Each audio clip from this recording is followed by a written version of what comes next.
Good morning po sa inyo lahat. Isa pang maliyugto na ating daily Bible blessings.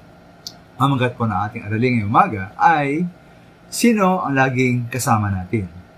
Sino ang laging kasama natin?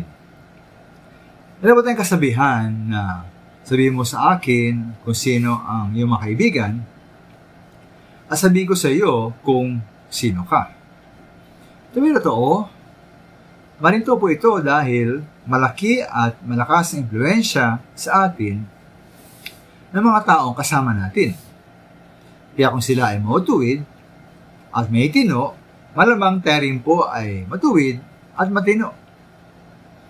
Ang katotohanan po itong mga minamahal ay napakalaga, lalo na sa larangang spiritual. Sino po ba ang laging kasama natin?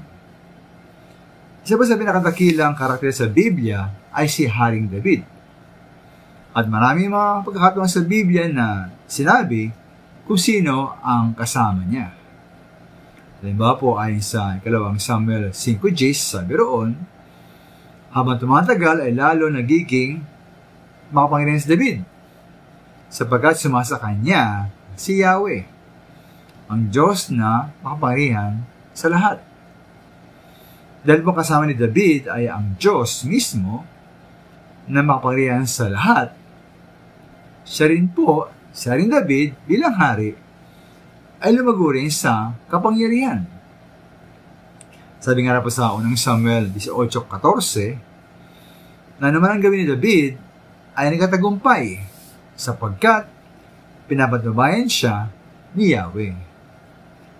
Nagtagumpay po si David dahil ang nagpapatnubay sa kanya ay ang Diyos mismo. Hawig po rito naranasan po ni Jose sa Maranantipan. Ayon po sa Magawa 7, 9, and 10, kasama niya po ang Diyos. At hinango si Jose ng Diyos sa lahat ng kanyang kahirapan. Sabi po roon, pinagpala siya ng Diyos at pinagkalooban ng karunungan na humarap siya sa Faraon, ang hari ng Ehipto.